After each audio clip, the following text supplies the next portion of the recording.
Liftoff will start in T-minus 10 seconds. 10, 9, 8, 7, 6, 5, 4, 3, 2, 1. We have ignition. It's time! 17 seconds from Game 7 or from championship number 6. Jordan open. Chicago with the lead. I've got a piece of it. It comes off. The Chicago Bulls have won their 6th NBA championship. Tying run at second, 2 out. Palmero over the head of Jenks. Uribe charges, throws, out! And the White Sox have won the World Series. To the far side around the 8-yard line to Hester. Under it and to the middle with the 15 to the 20, breaks free to the 25 to the 30 to the outside. 40, midfield, 40, 30 to the coast, 20, 15, Hester 5. Oh! Touchdown!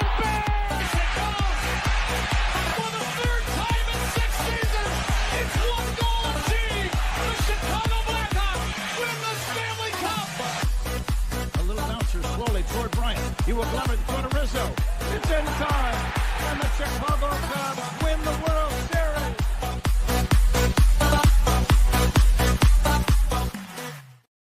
What up, what up, what up? Welcome to Shawn and Maya in the morning on this TGI Mickey Friday. It's the weekend, baby. And I'm your boy, the SuperBack, Shawn Sierra. Thanks for tuning in. If you're watching us on Facebook Live, well, then I guess you found us on Facebook. And if you're not following us on Facebook, what? Come on, go to Facebook, type in Sports Zone Chicago, click the like button, and now you're following Sports Zone Chicago. Simple. But wait, there's more. Go to the show's page, go to Shawn and Maya in the morning, like that page as well. So not only will you be following Sports Zone Chicago, but you'll be following Shawn and Maya in the morning as well. If you're watching us on our YouTube channel, excellent. And if you're not subscribed to our YouTube channel, for real, come on, guys. Go to YouTube, type in Sports Zone Chicago, click the subscribe button, but also click the notification button. That's the little bell next to it, and that'll let you know anytime a show from Sports Zone Chicago is going live. Get it? Got it? Good. Now, if you're watching this on our mobile app, please don't tell me you didn't know we had a mobile app. Come on, baby. What's wrong with you? What'd your problem is, man? What'd your problem is? All right, so go wherever you get your apps from. It doesn't matter where you get your apps from. Just go there. You type in Sports Zone Chicago. You download it. You take us with you on the go. So not only do you get Shawn and Maya in the morning 3 days a week, not only do you get our other live shows throughout the week, and not only are they archived there like they are on Facebook and YouTube, but I'll tell you what, we give you a slew, and I mean a slew of articles thanks to my man Clarence, Counsel the Third. Big up to Clarence for keeping you abreast of all articles Chicago sports related. Now, if you're watching this on our Roku channel, I like that kind of party, baby. And if you don't know, you better ask somebody. Sports Zone Chicago, we have our own Roku channel. So if you have a Roku television in the house, do us this favor. Do us a solid, yeah? Download Sports Zone Chicago's channel to your television. Put us there next to the big boys, Netflix, Hulu, Apple TV, Prime, HBO Max, Disney Plus, Paramount Plus, Stars. Oh, yeah, new episode of Raising Kanan today, baby. Woohoo! But I digress. Download us to your TV, put us there next to the big boys, and watch us on the big screen. Hell, we're on the big screen, right, Mickey? Now. Now, you can also tweet the show. Tweet us at Sports Zone Shy. That's CHI, at Sports Zone Shy. Now, if you want to follow me, just me personally online, you want to know what I did? Let me tell you what I did. I made it nice and easy for you folks. Nice and easy. One handle for Facebook, Twitter, Instagram, Snapchat, and TikTok. All one handle at the Shawn Sierra.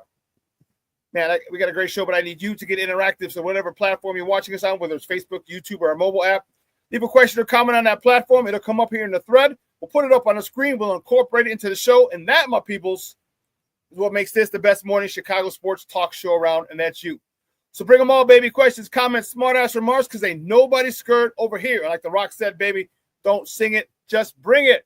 Man, let's check the chat. It is jumping like crazy today. Woo-wee, Charlie, that's what I'm talking about. My man Armando Emeterio Lara Jr. checking in early. He's at Crosstown Classic Friday. That's what I'm talking about. The old man, Rick Gonzalez, checks in. He said, good morning, Shawn. Worst comment Caleb made was when he said I was not ready to nuke the city yet. Keyword yet. Don't get me started, Rick Gonzalez. You might have just opened up a get off my lawn, Shawn segment. Man, don't even tell me. Woo, Charlie. Michelle Walls in the house, and Mickey Ficky TGIF. And Crosstown Civil War is on. It's on and popping today, baby, up on the north side. North side. Mr. Shorty checking in at the top of the morning to you too as well, sir. I appreciate you. Junior says Caleb really endearing himself with the fan base. Somehow I think there is the sarcasm in that.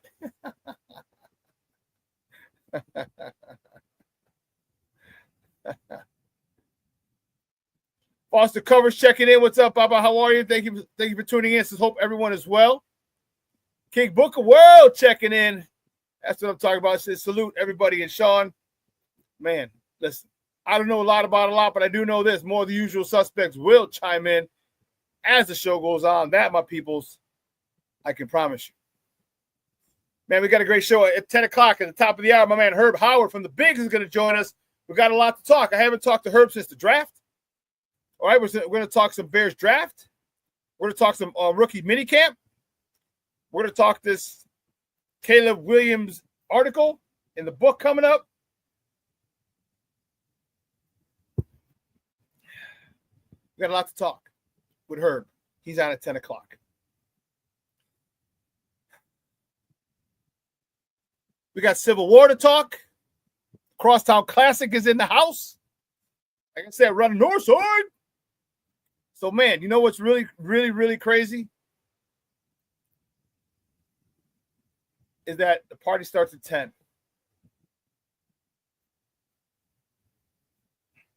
Party starts at 10. The party starts at 10. That's day drinking at its finest. And the DJs, whoo, Charlie. Yes, yes, yes. Should have done a show from up there. I wasn't thinking. Should have done the show from up there today. Then I'd be around all those Cup fans. That's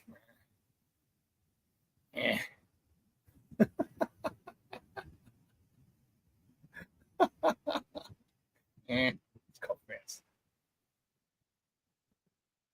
I got enough of you mugs here in my chat.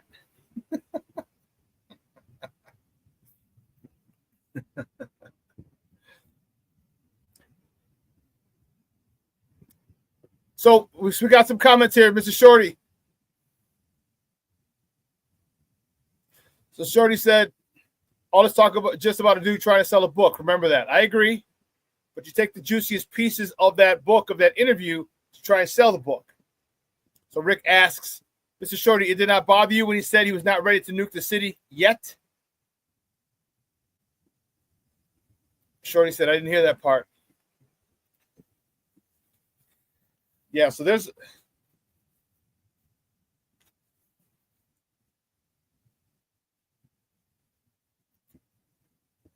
Yeah, he was...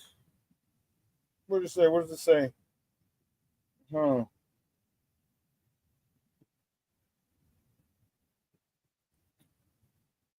I didn't read the book. It's not out yet. So someone says, I'm not ready to nuke the city yet. But in the article on Patrick Finley in today's Chicago Sun-Times, he just quoted saying Carl Williams was willing. Eventually, Caleb decided that he, quote, wasn't ready to nuke the city, unquote. So wasn't he was unwilling to nuke it yet, or just unwilling to nuke the city?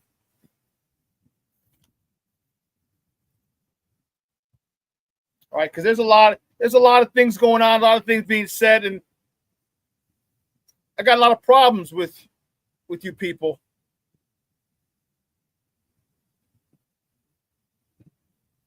As much shit as that I gave polls, much respect to change his mind. Change whose mind? Caleb?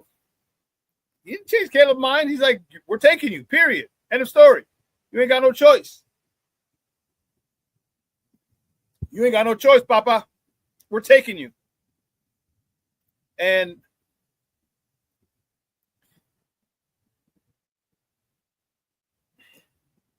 So we're going to talk Crosstown Classic a little bit, probably 9:30. Talk a little NBA playoffs. Talk Bears with my man Herb Howard. But, you know, I wanted to, first of all, I'm repping my Richard Pryor. Yeah, it's Flashback Friday, baby.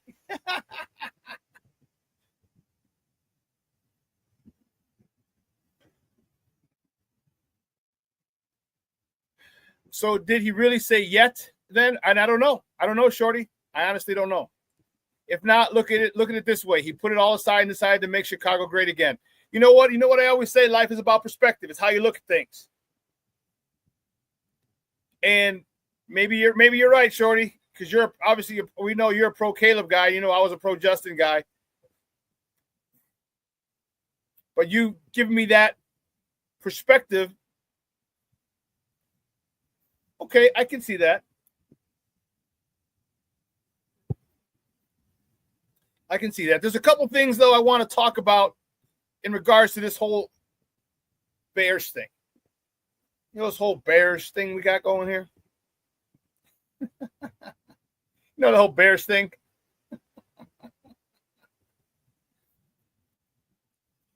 There's some issues I got. Or if you would like me to speak proper grammar, proper English, there's some issues that I have. We can go that way. Rick Gonzalez said, I'm looking again where I saw the word yet when he said blow it up yet. Okay. Yeah, if you do, let me know. But in the article in the Sun-Times today, they just quoted him saying, I don't want to blow up the city. Believe me, that one word is something big. Could be something big. Let me rephrase that. There's a couple things. I got some problems with you people in Lake Forest. You're going to hear about them.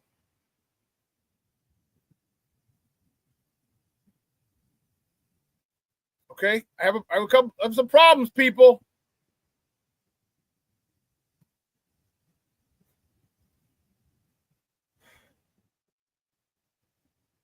Maybe I'm just old. Get off my lawn. Old. There's a couple things that I'm not happy about in this whole Caleb thing. All right. One, you're only hearing one side of the story. All right. You're only hearing one side of the story. Caleb's. Okay. And he really shit on the previous regime. Big time. I think there's some hyperbole in there, some exaggeration.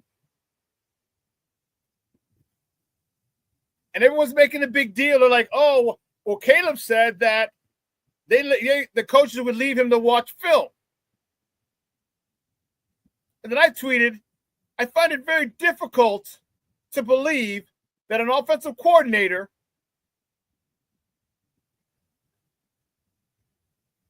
Foster, you're a fool.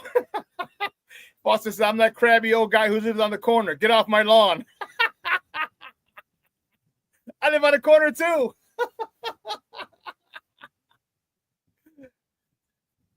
That's awesome, Fosters. Well, listen, I was saying, I find it hard to believe that an offensive coordinator is not going to watch film with his quarterback. I find it very difficult to believe. A guy who was pretty well respected in the league as an offensive coordinator because he worked with Russell Wilson, he worked with Geno Smith, got Geno Smith a new contract, helped get him a new bag, a big bag. But then we have problems when we come with Caleb. What's the issue? There weren't any problems when he was dealing with Russ and Geno, but there's problems with Caleb. Why? Why is that? No one wants to talk about the possibility of their chosen one maybe being a little self-centered, egotistical, arrogant. No one wants to talk about that possibility. I'm not saying it's what it is. I'm saying it's a possibility.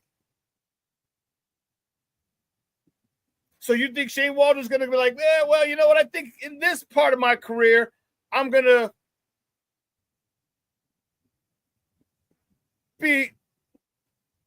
have a dereliction of duties at this stage of my career. Something just doesn't sound right. Something doesn't sound right.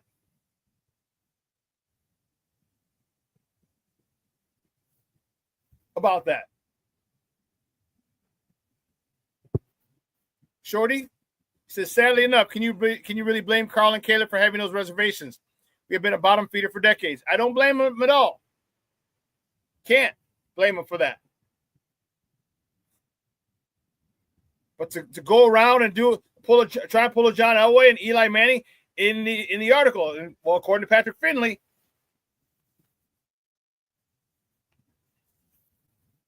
in the book that's called American Kings, a biography of the quarterback by Seth Wickersham. They did everything in their power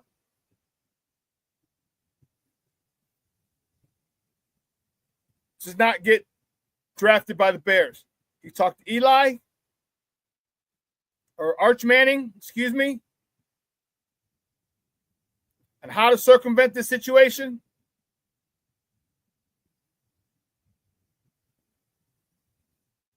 He even thought about having him sign a contract with the UFL.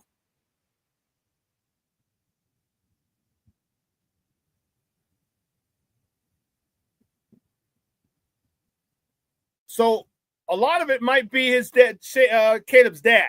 A lot of it, which I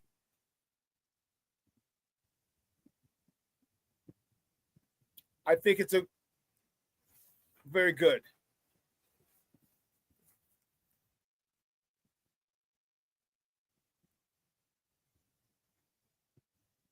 I'm watching, I'm listening, and he's talking about Caleb Williams had concerns about Shane Waldron. He said he didn't think he could be successful with him. And then what? He's not successful with him.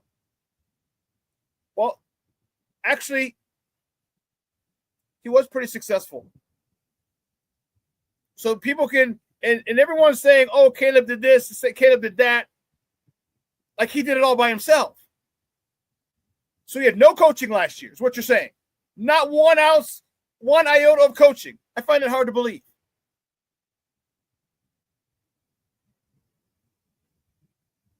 So that was all Caleb. Nothing. Okay, it just doesn't seem right to me. He had 3,500 yards. That's a pretty successful season. That's a nice season, especially for a rookie. And there are a lot of things about this that just don't sit well with me. When he talked about they left him and watch film. Here's my question. First of all, why are you putting that out in the public? Because you want to shit on them because you're creating a narrative. People, you don't talk about what happens. You don't talk about how the sausage is made. And when you do that, and you shit on people like that and say, "Oh, well, he didn't watch film with me." Well, listen. First of all, I highly doubt that. Secondly, you should watch film on your own. You should know how to watch film in high school. I know your high school coach. We went to college together. You should know how to watch film from that point on. Then with Lincoln Riley at Oklahoma and at USC, he didn't teach you. He didn't watch film with you. He didn't teach you how to watch film. Interesting. He didn't teach you. And then there's another thing. If there's something you need, you know how to play quarterback. This is your first year playing quarterback. Stop with the victim bullshit. This is your first year playing quarterback. If you want to know if you need cut-ups of specific situations, then you asked for them. You obviously don't have a problem running your mouth talking about people, then run your mouth and say, hey, here's what I need. You don't even got to go to the coach. You go to the video guy. Hey, I need clips on 3rd and 6+. What does Brian Flores like to do? On 1st and 10 from the red zone, coming out from the 20 to 20. What does Vic Fangio like to do? Or whoever's the defensive coordinator, the Lions, Aaron Glenn, what does he like to do? You ask those guys and get you those clips. And then you read the defenses, you see what they're doing, and you're able to do that. So stop complaining and saying, oh, they didn't watch film with me. One, I find it hard to believe. And two, you should have done it on your own.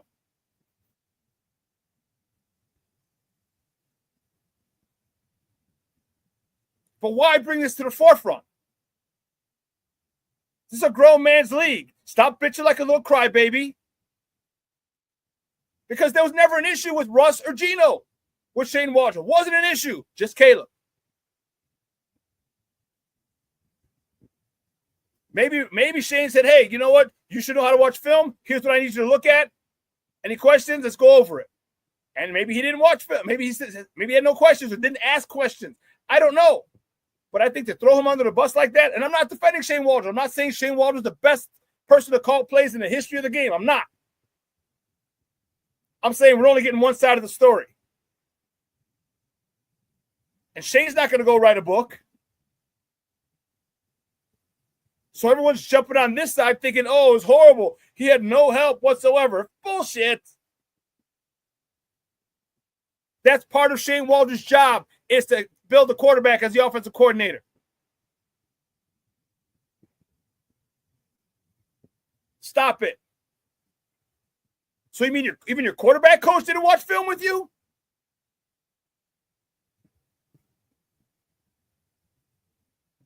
Your quarterback coach didn't watch film with you? I find it hard to believe.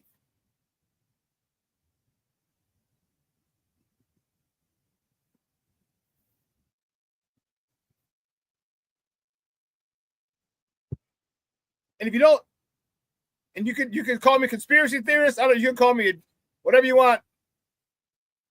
Justin Sexual, whatever nicknames you guys had.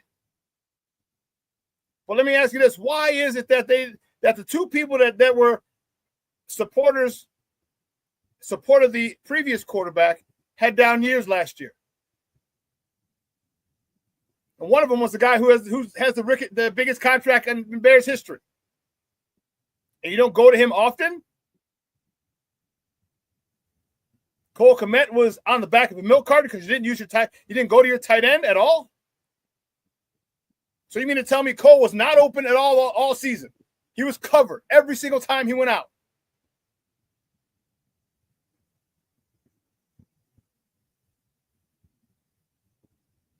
So all this stuff about the book and what he says,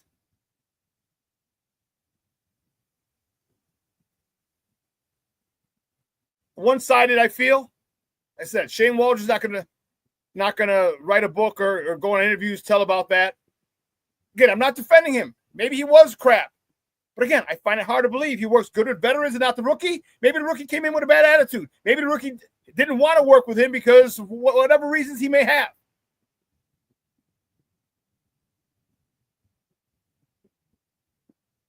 It just seems like everyone's jumping, oh, Caleb looked horrible. Oh, my God. Now Caleb's a victim. And I'm not saying he was developed properly. I'm not saying that at all. I'm just saying, hold on, player. The blame's got to go around. He's got to shoulder part of the blame as well. And there are probably things going on behind the scenes that you don't know, that he doesn't want you to know. Because if you look at Matt Eberflus in the Detroit game, and it was a Thanksgiving, the Detroit game in Detroit, with the time management issue, the timeouts weren't called, Matt Eberflus looked like he just got screwed at the end of that game. It looked like he felt, watching his face, he had the look of, this dude screwed me. Because it was a win-win for Caleb. Changing the play, Caleb even said he changed the play. They had two plays, and Caleb decided to change the second one. And everyone's going to say, well, he should have called a timeout. He should have. Eberflus should have. Yes, he should have. But again, this is your first year playing quarterback? You don't know to call a timeout? What are they going to do, bench you? And then you go to Rome. You don't even go to DJ, the number one receiver on this team.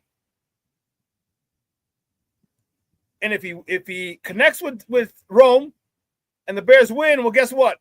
Oh, Caleb's a comeback king.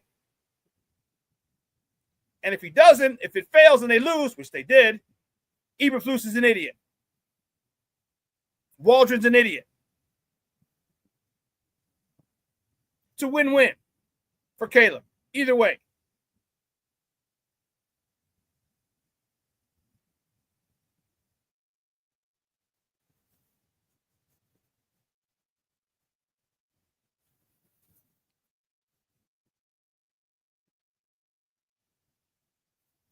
Yes, he did go to him. Thank goodness. On the last play when they needed the biggest first down against the Packers, he went to DJ. Thank goodness. Yes, he should have gone to him the whole time. Shorty says, I honestly don't have it in me to be in it. I don't have it in me to be a Bears fan anymore if the fans, media, and now external sources ruin Caleb. I have better things to do with Sunday. We're not ruining Caleb, but he's human too. He has a personality, and listen, you can't tell me he didn't come in with an entitlement.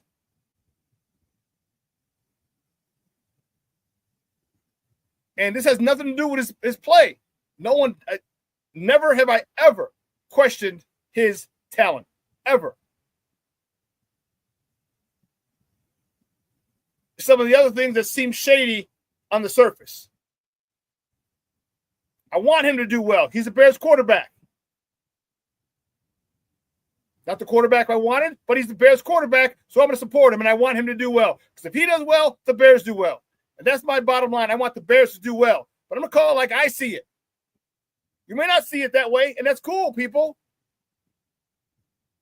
But that's how I see it.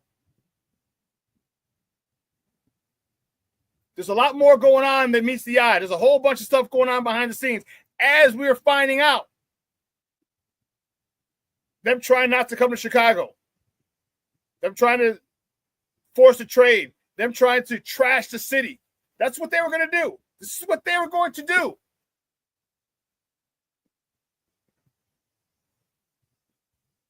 Post told them we're drafting you. So according to Patrick Finley, Williams and his father believe the only way to steer him elsewhere would be to launch a public smear campaign to force the Bears' hand. This is what they were going to do.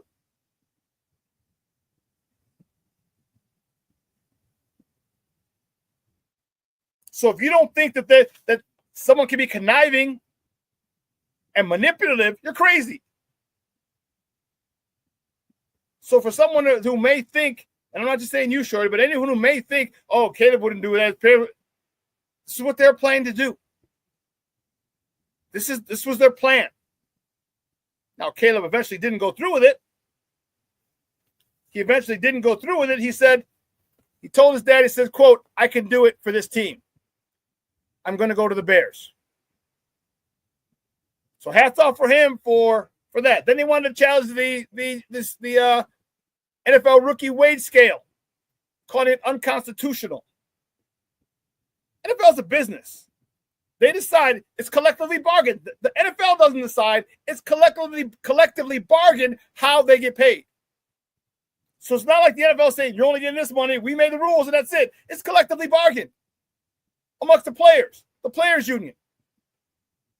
But his dad called it unconstitutional and the worst in sports history. Sorry, your $25.5 million signing bonus is the worst in sports history. Sorry, that's unconstitutional.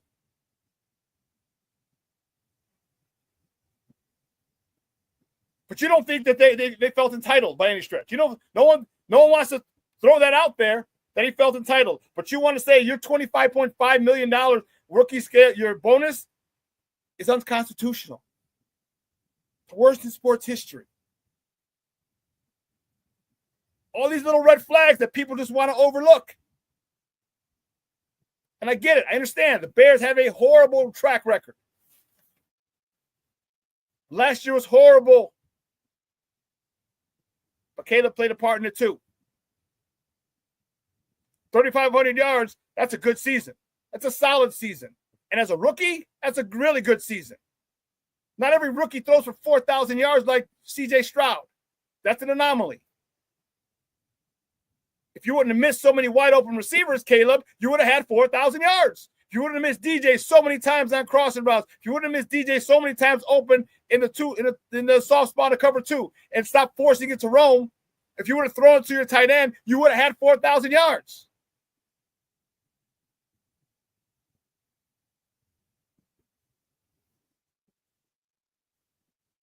Cornelius Squalls checking in and said, what up, Sports Zone? I'm a little late, but I'm on my way to get the first look at the Grand Canyon. No way. Good morning. You're in the AZ, huh? Okay. Shorty said, that sentence he said right there, Shawn, that's what made me realize that this is a book promotion. In the end, Caleb wanted to make it work in Chicago. He knows the icon he will become in Chicago. If he wins, man, they will carry him. He will never have to pay for a drink or a dinner in this town again. He will never have to pay for a drink or dinner in this town again. Rick Gonzalez says, Caleb gets us to the playoff, all this goes away. I agree. I concur.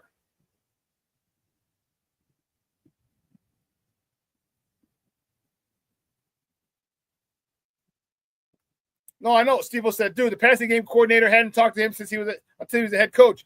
No, but that's not his quarterback coach. It's not his quarterback coach. Got the OC, then his quarterback coach. Passing game coordinator talks with those guys and gets everything together.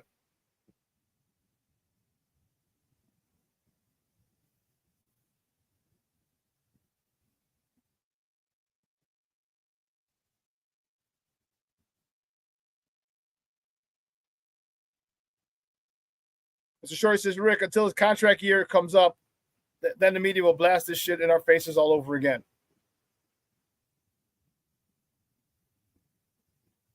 No, Steve-O, sometimes you don't want too many chefs in the kitchen. Too many chefs in the kitchen. You limit. Especially a rookie, you limit the people that are talking to him. You limit that. Because you don't want too many chefs in the kitchen. That's not what you want. Well, listen, we got to take a quick break.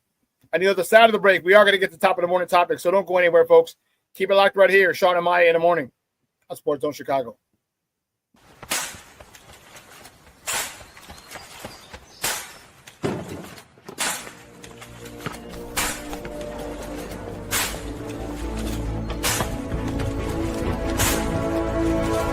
Move it!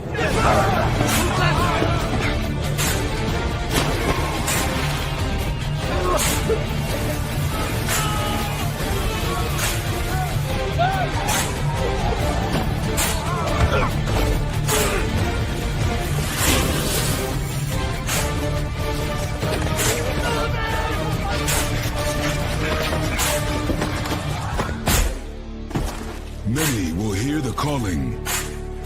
Few will earn the title. United States Marine. The few, the proud, the Marines. Hey, it's your boy, the SuperBack, Shawn Sierra, and be sure to follow Sports Zone Chicago on all social media platforms, on Facebook, Instagram, and our Roku channel. You can find us at Sports Zone Chicago, and on Twitter, we are at Sports Zone Shy. Also, be sure to download our mobile app so you can take Sports Zone Chicago with you on the go.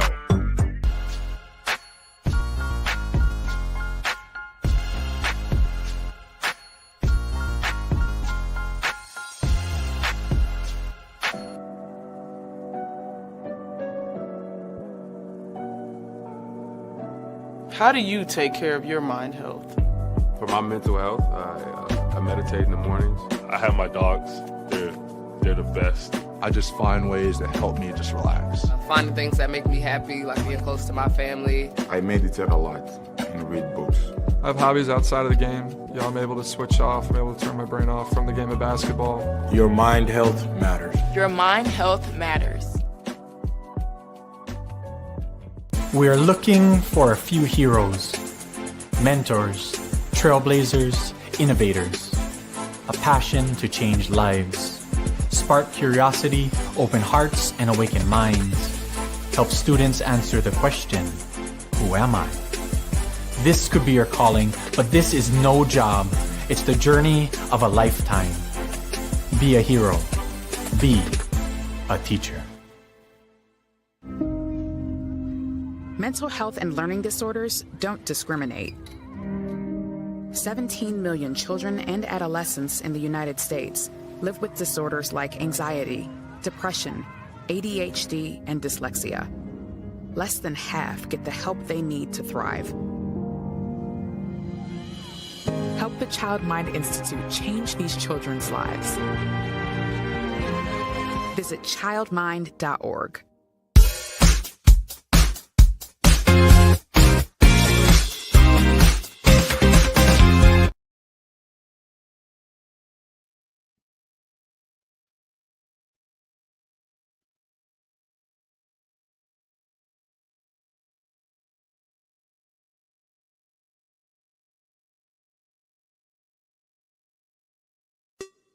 Hey, it's your boy, the SuperBack, Shawn Sierra, and be sure to follow Sports Zone Chicago on all social media platforms, on Facebook, Instagram, and our Roku channel. You can find us at Sports Zone Chicago, and on Twitter, we are at Sports Zone Shy. Also, be sure to download our mobile app so you can take Sports Zone Chicago with you on the go.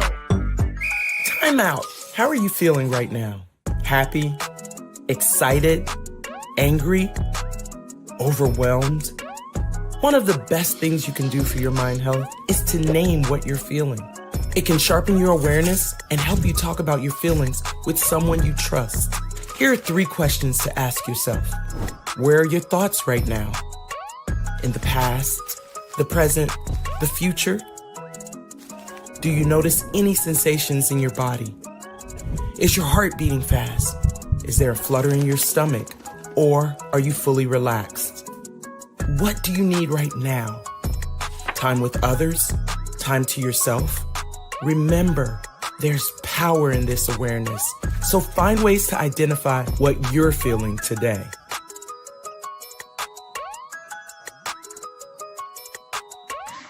Hi, guys. Hey. Hi, Megan. Hey, Jessica. Megan, you're a tramp. Ryan Fitch told me you guys made out.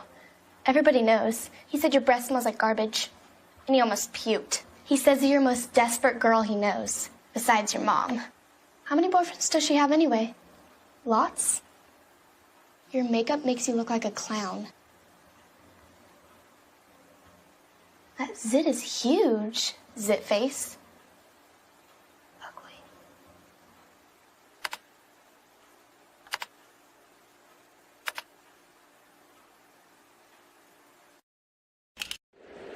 Three-two. Got him upstairs. There's the game plan. So Wilson, back-to-back strikeouts to close out this 3rd inning. But the home run from De La Cruz makes it 4-0. Back up the middle. It'll be Rojas with a flip to second. The throw from Amaya. And a double play is turned. That you don't win. That one is well hit off the bat of Palacios. It will end up in the left field wall. Palacios at 3rd and Baldwin at 1st. Excuse me, Amaya at 1st. This one's going to fall, and the Sox get on the board. Amaya goes 1st to 3rd as Palacios scores. An RBI single for Miguel Vargas. Welcome back to Shawn and Maya in the morning on Sports Zone Chicago. Those clips courtesy of Chicago Sportsnet. Those are the good guys on the South Side, unable to complete the sweep yesterday. Man, that's tough. Anyway, let's get it cracking, baby. You know how we do the first segment of every show is called Top of the Morning. It won't come just when you want it.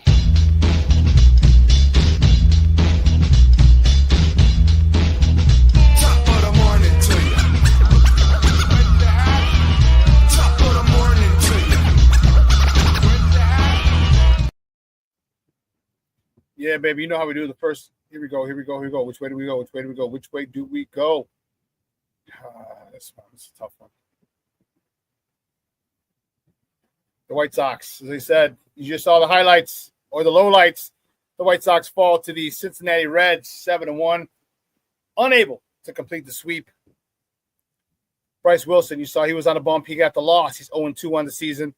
went 5 1/3, 10 hits, 7 earned runs, 1 free pass, 3 punch outs. Miguel Vargas, you saw he was 2 for 4 with an RBI, his 16th of the year. Palacios was 1 for 3 with a double, his 2nd of the season. The next top of the morning topic, Crosstown Classic, baby. Yeah, baby. Northside edition. That starts today. Starts today on the north side. The Cubs host the White Sox at Wrigley Field. First pitch is at 1:20 p.m. Central Time. You can catch that game depending on who you root for on Chicago Sportsnet or Marquee, or listen to it on their each flagship, depending who you root for. ESPN 1000 for the White Sox, 6:70 a.m. for the Cubs.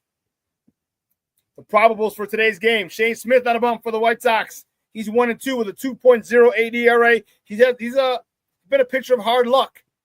Man, he had really, really good outings, quality starts, just no run support. He's on a bump for the Southsiders going up against Cade Horton, the rookie, just called up. Won his first game. He's on the bump for the Northsiders. He's 1-0 with a 6.75 ERA.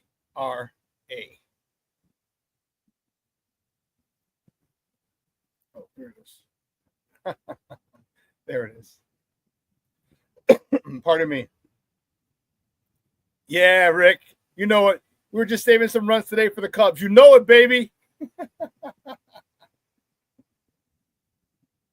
You know it. Let's see. Cornelius, that's awesome, man. That's awesome. You're in Arizona at the Grand Canyon. That is great. That's great. That's awesome. Well, the next top of the morning topic. Sky, excuse me while I kiss the sky. The Sky opened their WNBA season tomorrow at the Indiana Fever. Rekindling of the rivalry between Angel Reese and Caitlin Clark back from their days in college when Caitlin was at Iowa and Angel Reese was at LSU. Tip-off tomorrow. It's a national game. Tip-off tomorrow is at 2:30 p.m. Central. And you can watch that game on ABC 7 in Chicago, on Channel 7, ABC throughout the country. National game. So, I love the uptick. I love the swell and enthusiasm and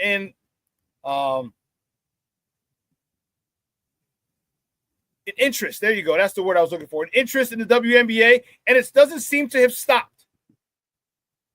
That's the one thing that I was concerned with. Will it stop? Will it get up? It rises fast, and then okay, well, never mind, we're good. No. It seems to continue to keep going, and that's awesome. That is awesome. I need to get me a WNBA t-shirt. One of the guys on the score, Marshall. What's the guy's name? Marshall something? Anyway, he was wearing it. He was wearing one yesterday. Marshall Harris. Rahimian Harris. Marshall Harris was wearing a WNBA t-shirt yesterday. It looked pretty dope. I got to get one of those. So this is awesome. So they're playing Indiana Fever to start the season. And the two matchups that the Sky have when the Fever come here are going to be held at United Center. Going to be held at the United Center. It got switched from Wintrust Arena to a much bigger venue, and I hope it gets sold out. I hope it gets sold out. Or pretty close to it. Give me 16, at least 15 to 16,000. I think the UC holds 18,000 or 20. Just said 20. Give me 16,000. More money for the Sky. A bigger venue gives it a lot more eyes. But yeah.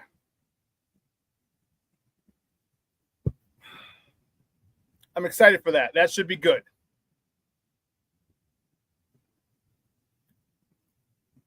Next topic, we were talking about this earlier when I went on my rant a little bit.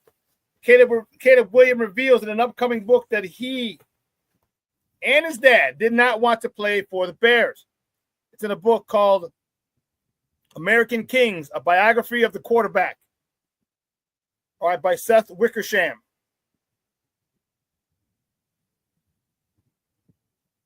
All right, he is a ESPN reporter. The book is published by ESPN, and a lot of people are talking about this, and rightfully so. They're not just rumors anymore. All right, these were the rumors, and I was like, no, he's not like that. And people wanted to downplay him, but apparently they're true.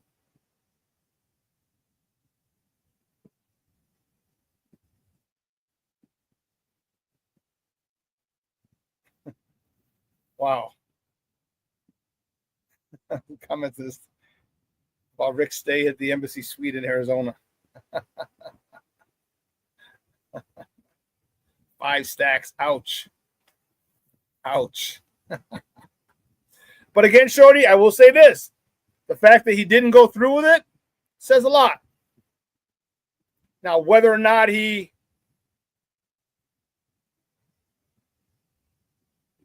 says a lot. Let's leave it at that. It says a lot. It says a lot. So I'm looking forward to this. And people are talking. We're going to talk to Herb Howard in a little bit. In a few minutes. There's a lot of things we have to keep in mind. A lot of things we have to keep in mind.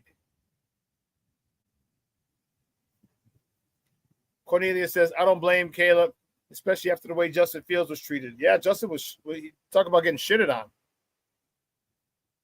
Ryan Poles didn't do anything like this for Justin.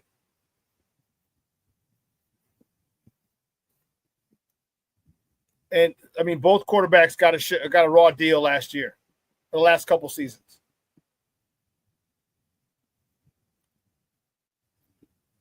But remember, I was telling you guys, I said, listen, this is Ben Johnson's first head coaching gig. He's going to make mistakes. So don't think that him being or having issues managing the clock is not above him or not beyond him. That's why he hired a good staff. That's why he hired Dennis Allen. Excuse me. That's why he hired Dennis Allen, a former head coach twice. So to not look like Eberflus. Okay? Dennis, and again, it's always easier when you're not making the decision. We know this. It's always easier to know when to make the right call. When to make a timeout, we know when we're not in that situation. When we're not in the spotlight, it's so easy for us to make the right call. And it's going to be so easy for Dennis Allen to say, hey, you need a timeout here. Take a timeout here. But there's a lot of things, as I mentioned before, there's a lot of things that go into being a head coach that he's responsible for. He's not just responsible for the offense. He's responsible for everything on that team. Offense, defense, special teams, coaches, players, trainers. A lot of the minutia. What are they going to have for lunch? Where do they stay? All this other stuff.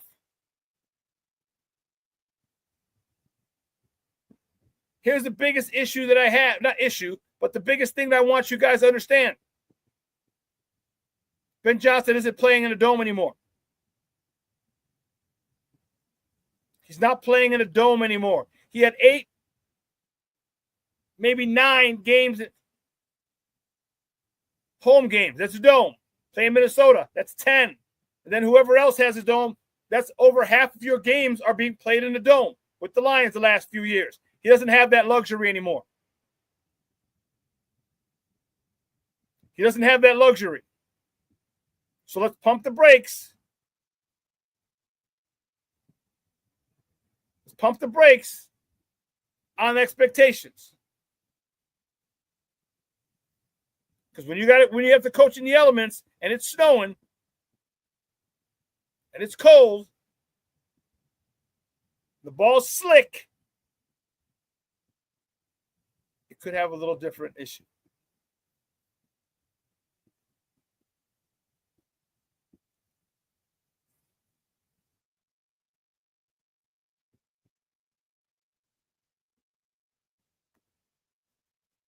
I would think Getsy was watching films with Justin Fields. If true that nobody was watching film with Caleb, has to go on polls as well. Yeah, again, Rick, I don't think that film wasn't being watched with him. So either he didn't want to watch it with Shane Waldron. And again, we don't know the situation. It might have been one time. It could have been a situation where Shane was called, it did something, or had something else. Again, I don't understand how that could be possible when that's part of your job. Or maybe Caleb just didn't want to watch it with him. Because believe me, when people have an agenda, as we all saw during the Justin Caleb Civil War, when people have an agenda, they will flip the script. They'll put a spin on it. They'll be full-fledged spin doctors. Like how does that go about? Caleb, why didn't you tell the head coach? Coach, he's not watching film with me. Why don't you tell the general manager? He's not watching film with me. Why won't you tell them that? I set up a time, and like Justin Fields set up a time when Matt Nagy and he didn't show up, or Getsy and he didn't show up. At least do that.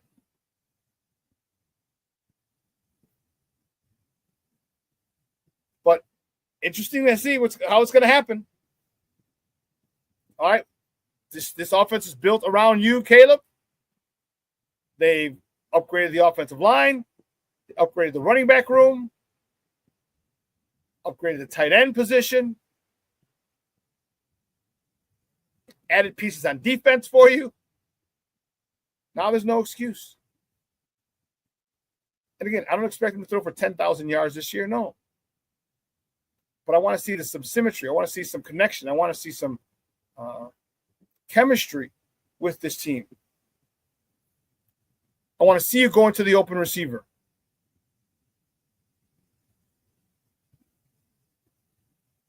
And I don't know if the relationship, in my opinion, can be salvaged with him and DJ Moore.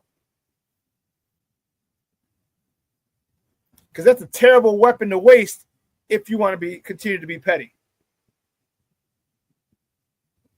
It's a terrible weapon to waste. So we'll see how it plays out. We'll see.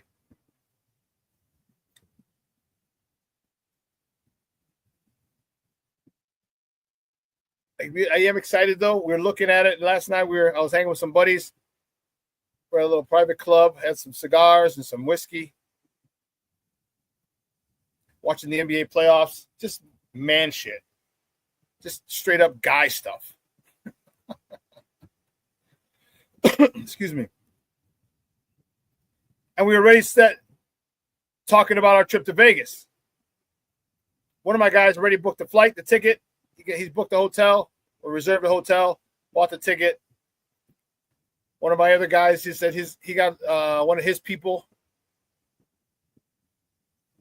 can get it done. Then my guy Eddie, one of our friends, she's a travel agent, so she's gonna start getting on that for us to get us the best deal. So we're looking forward to Vegas at the end of September. It's gonna be good traveling around with the Bears. It's gonna be good watching the Bears because I think this year's going to be fun. Aside from all this bullshit that's going on here, I think this year's going to be fun. And I think this year's going to be a big exhale for Bears fans. And then you're going to have the Caleb Colts they see, and they're going to bring Justin's name up like they always do. Justin couldn't have done this, Justin this, Justin that. You don't have to shit on one guy to elevate another. You don't. But a lot of people feel the need to do that. But I'm anxious to see how well this team clicks. I'm anxious to see how well he picks up this offense. I'm anxious to see how fast, how soon he gets comfortable in this offense. I'm anxious to see this defense. There's a lot I'm anxious to see, a lot I'm looking forward to.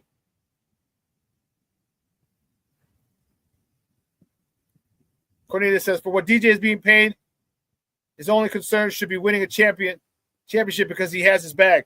Yeah, but he wants to be the best. He wants to be the number one receiver on the team. He wants to win, but he wants to be the guy because he's getting paid. I mean, put yourself in that position. If you're the highest paid player, wouldn't you want the most amount of targets? Wouldn't you? And what do good quarterbacks do? They throw to their number one receivers. Joe Burrow throws to Jamar Chase. What's his name? Was it Andy Dalton? No, who was the quarterback in Minnesota last year? Just got a bag. Anyway, he went to Justin Jefferson. All right, quarterbacks go to their number one receivers. But he's not going to DJ for what reason? And DJ wants that ball. Sam Darnold. Thank you, Mondo. Sam Darnold. Sam Darnold went to Justin Jefferson. He's like, I ain't no damn fool. I ain't no fool. So you use your number one receivers. So anxious to see. It's going to be fun. It's going to be exciting. Can't wait till mini camp and then training camp, the preseason. Man, it flies, man. It flies. Hell, rookie mini camp was last weekend. It was last weekend. Boom. That's done. Now OTAs are coming up. Boom. Then mini camp's coming up. Boom. Then they're off for about a month. Boom. After that month's going to fly by like a son of a gun. And that's the month I tell you guys, make sure you do a whole bunch of shit with your lady. Your girlfriend, your baby mama, your wife, do a whole bunch of stuff in that month at the end of training, at the end of mini camp, before training camp. Because once we hit training camp, week after week after week, it's going to be consumed with the Bears. Give them their time. So you want peace in the house? Give them their time. If you're smart, plan a vacation.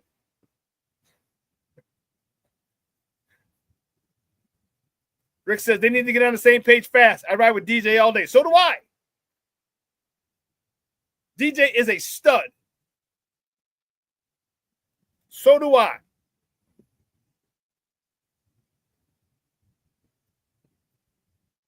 If Ben believes spreading the wealth is the best way to win, he should be good with it.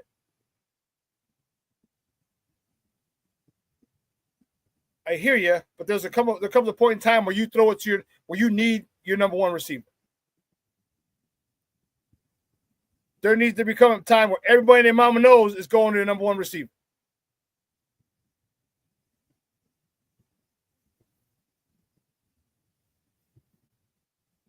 And don't miss. You can't miss. Or you have to, because everyone misses receivers. All right. Patrick Mahomes, Tom Brady, they all miss receivers. You can't have him with the highest number of misses. You can't miss him when he's open. You can't. Because you want to get it, you want to spread it around. You got to get it to your number one guy. And I agree with you, Cornelius. Spreading the ball around is great because if Rome takes a step forward, now you're really screwed. Now you really can't double DJ, which could help him even more.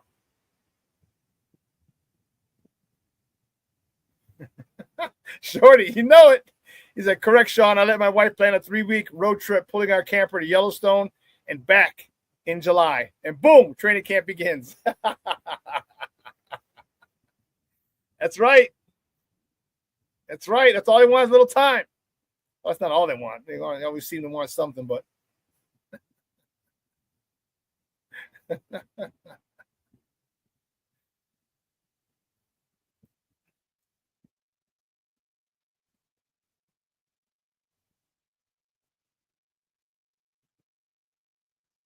Yeah, Herb's running a little late. But that's fine.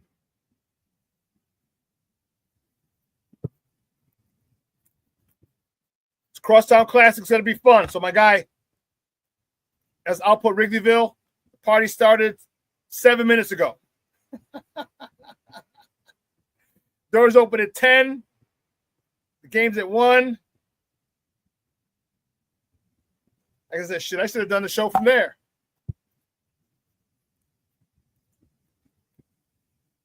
Maybe next year I will. Next year I will.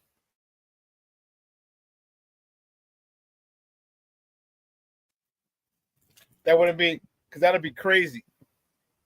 But they got DJ. They got my people are DJing. You have music in the background, so I don't know how feasible that would be.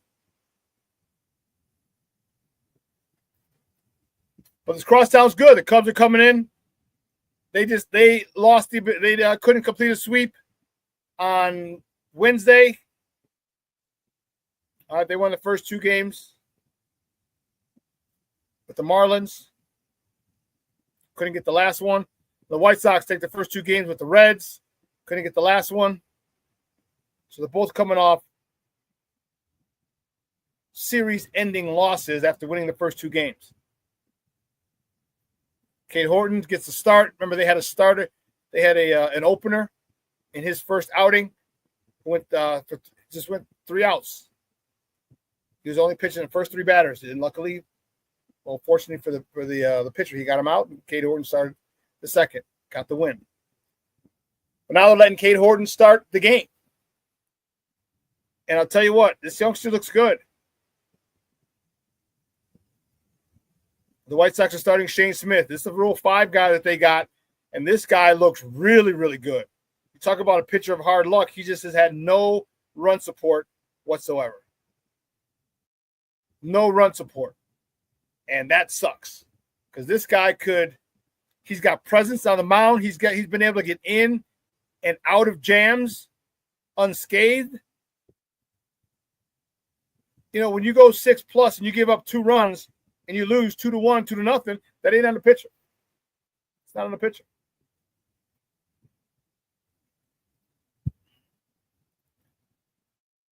Rick's like, I'm just happy we won a damn series. That's not happened much the last few years. We won back-to-back series. Let's keep it a buck. This back-to-back series we won. Hey, we're 4-2 since the Southside Pope Sox fan was elected. We're 4-2. I love it, baby. I love it. Yes. He's a Southsider, baby. He knows it. It's game 1 of the 05 World Series. Come on now.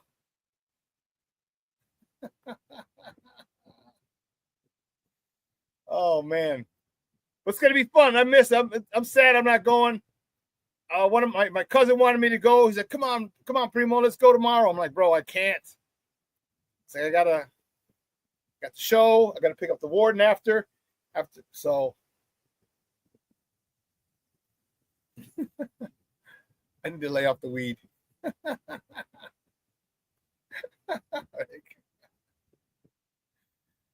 Man, but it's a good situation. It's going to be a fun atmosphere. The weather's going to be beautiful. What's the weather? I think in the mid-60s. Oh, shit. High of 84. Come on, man. What a way. That's a way to play baseball. 84 degrees, sunny. Come on, man. Mondo, stop them. The only reason I'd rather go to Wrigley is I don't have to give old man Reinsdorf any freaking money. That's the only reason I'd rather go to Wrigley. Only reason. Because it ain't for the food. Although I'd probably stop at Output across the street and get wings for the game.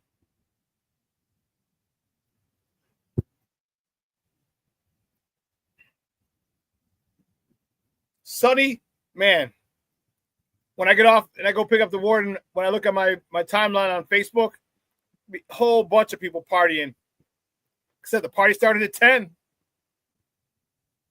That's a good stuff. That's the good stuff. 10 o'clock, baby. I love it. I love it. I love it. I love it.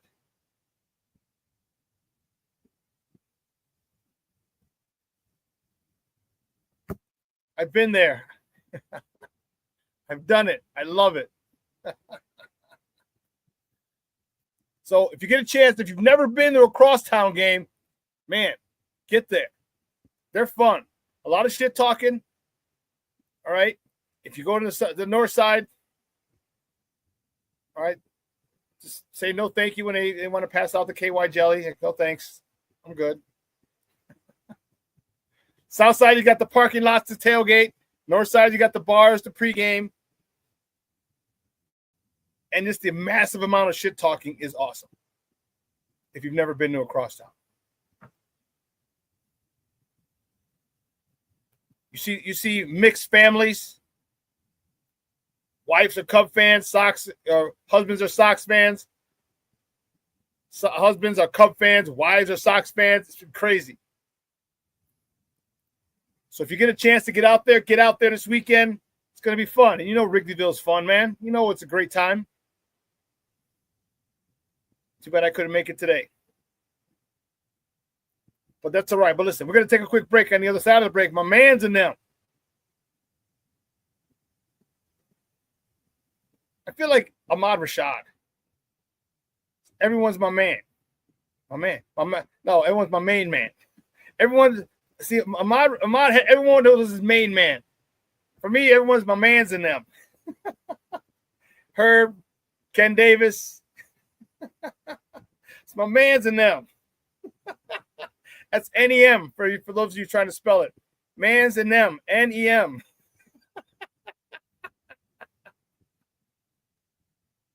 We're going to talk to her. We haven't talked, man. We haven't talked since the draft, so we'll see what he likes in the draft.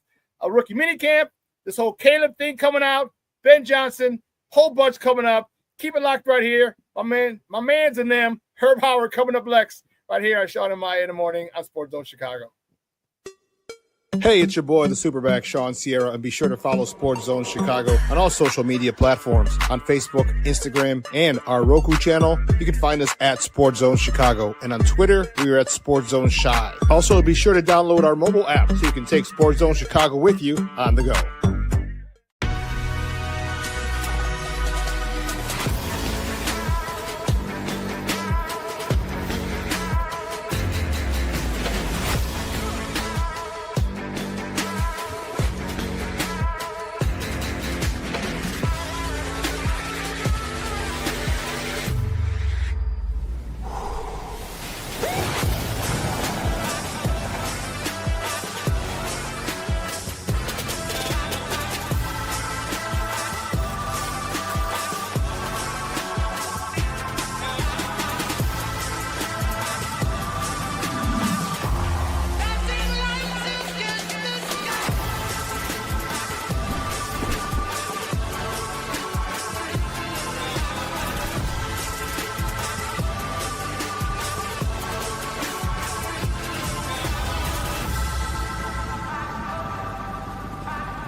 Got it done here.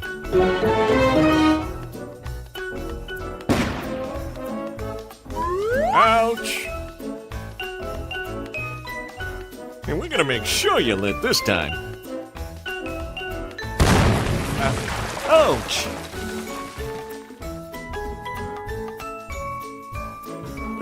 You're not gonna get me this time. Ow, Manny! Whoops!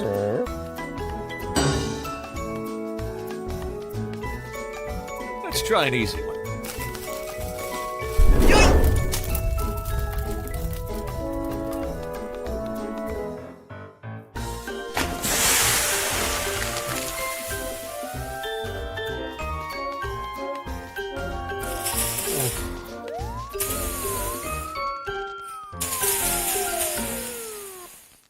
Every day, we take steps to keep the people we love safe, but some health risks are easy to miss. Ticks hiding in the yard can spread germs, like the ones that cause Lyme disease. Mice searching for food can spread bacteria that makes us sick. Mosquitoes lay eggs in standing water and can spread West Nile virus and more. Cockroaches are drawn to water in the home, leaving behind allergens that can trigger asthma attacks. Common pests can threaten our health. Learn how to protect your family at pestworld.org. Hey, this is Corey McGetty, and I listen to Shawn and Maya on the morning show.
Welcome back to Shawn and Maya in the morning at Sports Zone Chicago. Those clips courtesy of Nicholas Moriano, Zach Pearson, and Sean Hammond.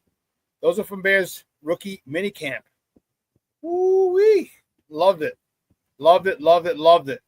Well, my next guy was there at Bears Rookie Mini Camp. We're going to talk to him. We got a lot to talk about. I haven't spoken to him since the draft. Then we're going to talk about that, a little bit about that. Then the Rookie Mini Camp, this whole book that's coming out. The whole nine. He actually had a tweet about it. Man, he is the Bears beat writer for the Bigs. You can find him on Twitter at Herb Howard 411. Guys, just welcome back to Shawn and Maya. My man's in them, Herb Howard. Herb, what's up, Baba? How are you? So, what's happening, man? How you feeling? Man, great. I had a great workout this morning. Had Okay. some cigars and whiskey last night. Woke up to a good workout. Man, just a whole bunch of man shit today. There you go. There you go. Last 12 hours has been a whole bunch of testosterone shit. So I'm good. Hey, have you ever wake up in the morning with the last of your final drink still on like the nightstand or something? No, so my buddy, actually, yes, to answer your question, I have had that happen. I have had that happen. Like, Do you finish it or you just throw it out? it depends on how I feel. If I'm hurting, I'll bite the dog that bit me and drink it. And if I'm not, if I wake up and I don't have a hangover, I'm hurting, I'm like, nah, I'll leave it alone. But if I'm hurting, I'll bite the dog that bit me. No, my buddy's has this little club. It's over in Archer in Harlem. It's a little private club. And man, it's open 24 hours. If you ever want to go to 3 a.m, just go in. You got the key card, and they got a back room, a cigar smoking room. So like 6 of us back there, bro. Just had some whiskey. He's talking a whole bunch of ish. Talking about the Bears trips to Vegas and Frisco, and man, watching NBA. You got to plug me in then. Hey, I'll let you know, man. Next time I go. Bet. Next time I go. Hey, so we haven't talked since the draft. So give me your thoughts on the draft with the Colston Loveland, with the Burden pick, with the Ozzie pick. Give me your thoughts on the Bears overall draft. How happy were you with it, especially with the number 1 pick and then overall? Yeah, I think 2 things come to mind for me about the draft. And one is discipline. I thought they stayed very disciplined just to the board, how it fell to them. They kind of let the board dictate what they were going to do. The other thing that comes to mind is tough luck. I mean, I know that they wanted to get a running back early, and that's not anything against Kyle Monunga. I think they are really happy with him in terms of the value and where they got him at, plus the style of runner that he is. But I do know that they wanted to invest in that position a lot earlier in the draft, maybe even before pick number 10. It just did not work out for them. In the first round, it didn't work out. In the second round, it didn't work out. Everybody knows these things by now, but I think you look at some of those things and, it's just tough luck that it just didn't work out for them in terms of getting the running back early. I was also looking for them to get an edge. So that was another thing that I kind of thought was maybe missing, but I do think I do applaud them for staying true to the board, for being disciplined, for not overreaching for guys, for not being willing to overpay to move up or get guys and anything like that. I thought they stayed true to the board. They were very disciplined. I thought they walked away with a pretty good draft class. I think Colston Loveland is going to come in here and add an interesting dynamic to what they do. I think they took him over Tyler Warren, who was also available to tight end from Penn State.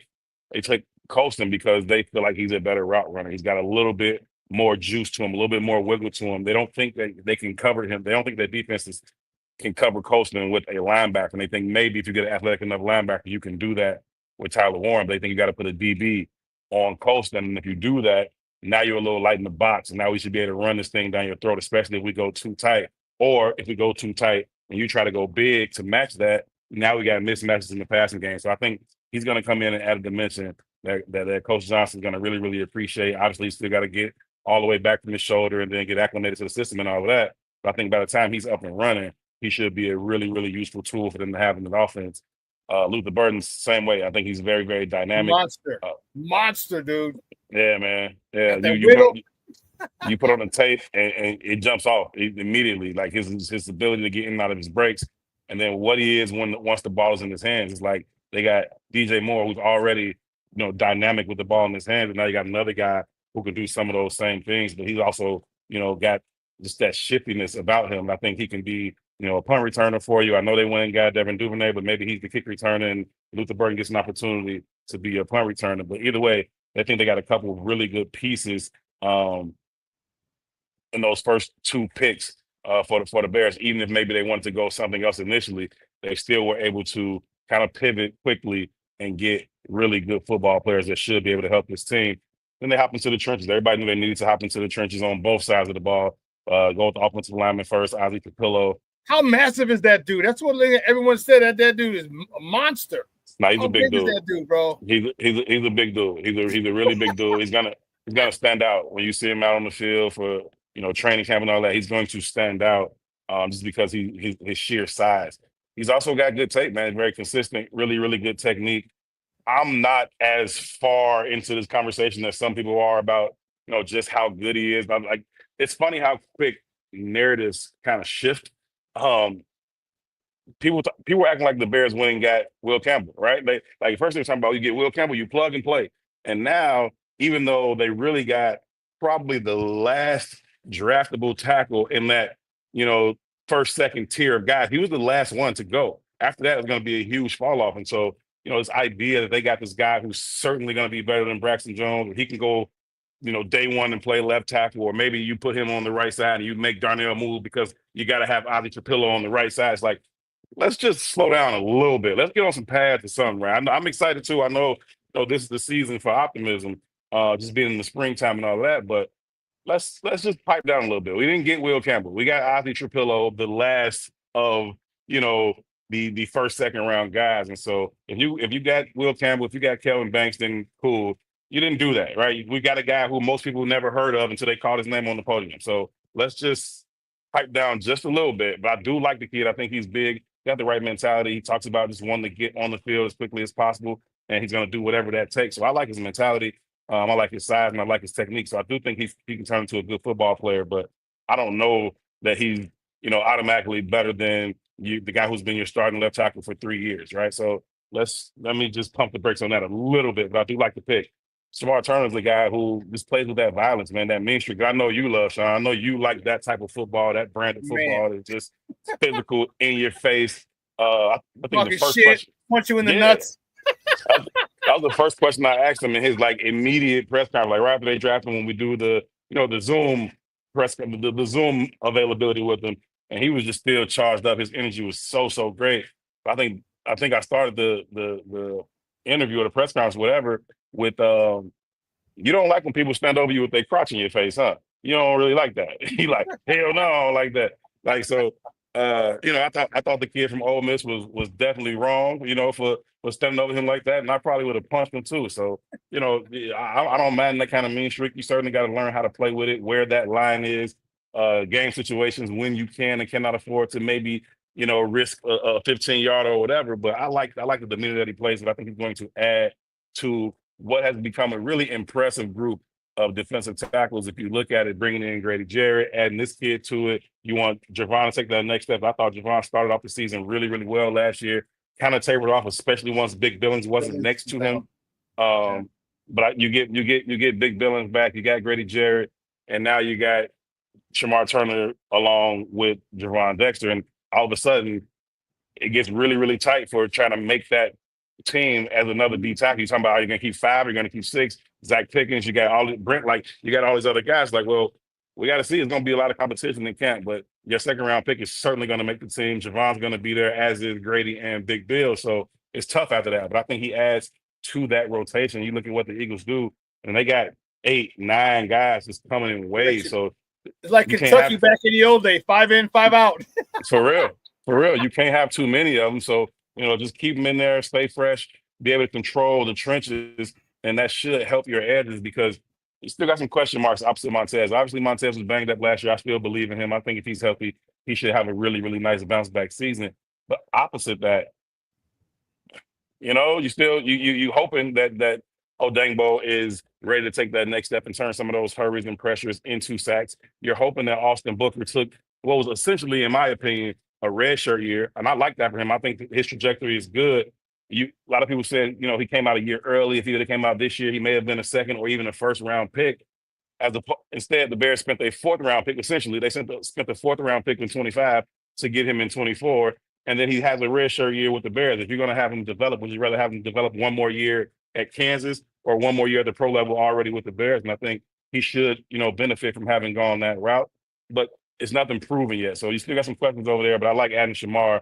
And then, you start to get into just some guys with really good traits, long arms and 4.3 speed and like that kind of stuff at corner. That translates, even though they have a lot of depth at corner. And then, you get into some more depth, maybe on the offensive line. You go get the kid out of Michigan State, and then you go get Holy Cross. Started at Holy Cross, my alma mater.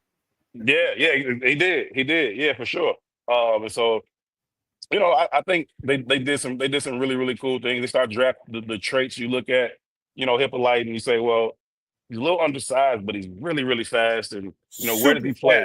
Yeah, and that's all you've heard Dennis Allen talk about. I asked him, why weren't they interested in bringing Jack Sanborn back? And he's like, man, we got to get faster at this position. We got to get faster, and certainly Hippolyte checks that box.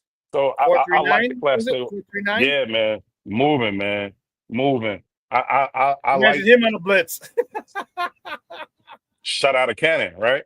So and that spot is open. I mean, you talk about Noah Sewell, you talk about Ogbon, but Mink, that spot is open for whoever goes and takes it. So he's got an opportunity there. He should have a lot of opportunities on special teams. I can see Coach Hightower putting him, in one of those key positions, the L3 or something like that, where he's always in the middle shooting straight down there. I think he could be a 4-phase guy there, even if he doesn't, win that Sam spot. But I like the guys that they drafted towards the back end because they have a lot of good traits that you can develop as you go forward. And I really like the guys on the front end because I think they can help you right now. Yeah, I like Colston Loveland. After they picked him, I went and started looking at more of his tape. I'm like, oh, he's super smooth. Man, that dude's super smooth when he runs his routes. And obviously the Laporta name keeps coming up, and the way he runs routes, I think it's going to be a huge help for Caleb. Just hope he goes to the tight end unlike he did last year. And then I like the Ozzie Trapillo pick because he's played both sides, and he talked about him practicing left-handed, getting out of a left-handed stance after practice in college. Okay, and then watching some of his tape, he's a knee bender. Yeah, like he doesn't bend at the waist, which is dope. Especially to be 6'8". Yeah, when you're 6'8", if you bend at the waist, you're off balance, and people can push pull, and they just get by you. And he bends at the knees, and I'm like, oh man. So I really like that, and give him a shot. And then and we don't know how much atrophy is going on with Braxton Jones and his legs. No, you don't know. Your ankle, you can't lift, you can't squat, you can't walk. That was already a problem for him. That was already a problem for him. He needed the anchor has always been his issue. So, the less time that he can do squats and lift and build up those legs and build up, just his backside in general. I've always joked about, just how light in the ass he is, but I'm very serious about it. Somebody asked me, like, what does he need to do to get better? I was like, he needs to go get a BBL and then he'll be fine. Like, you know what I mean? Like, it's like you look at him, his pants hang off him. Like, it's just like he just needs to be able to sit down and anchor. And other than that, I really like Braxton Jones. And I think you can do better than Braxton Jones. There's no doubt about that. But you could also do a lot worse than Braxton Jones. A lot worse. And, you come into the situation that he's not going to be ready to go. It doesn't seem like when camp starts, and that gives Trapillo a head start. Can you get out of there and really impress these coaches and start to solidify things? They've already said they want to get this thing settled sooner rather than later. And so if that's the case, I don't even know how much of a chance Braxton has, but I think with his experience and his natural ability, like, I'm not counting him out of this thing just yet. Yeah, he's a vet. You can't. I mean, he's a cagey vet, a guy who's come from a 6th-round pick. You know what I mean? 5th-round pick out of Southern Utah to start for 3 years. Yeah, yeah. Saying? And he wasn't an All-Pro. He wasn't a gold jacket wearer. Nah. He wasn't a scrub. That's for damn sure.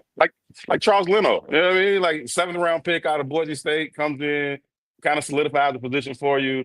Is he some All-Pro? No, but he played well enough to go get himself another contract, a decent one in Washington. So I think Braxton's on a similar trajectory. Whether that's here or somewhere else, that'll probably depend on Trapillo, and it'll depend on. He's getting a contract. He's getting a second contract somewhere. That Joker. Woo, yeah, the way he runs on that and then run plays. Yeah. Man, how many times we saw that? Like, whap!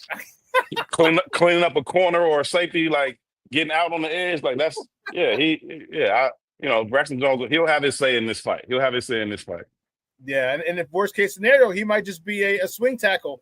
But I think if he doesn't start, he'll probably get a contract somewhere else to be their starting left tackle.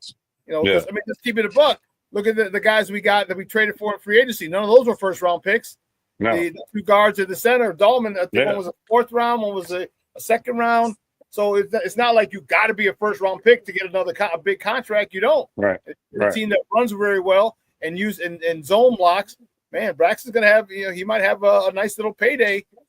After the season. So good luck, good for him, because he does have his shortcomings, but man, all the positives, he focused and accentuated the positives, and good for the Bears asking him to putting him in a position to be successful. Of course, as a tackle, you're gonna have to face some one-on-ones and bull rushes, but man, they got him out on the edge and made him look so damn good a lot.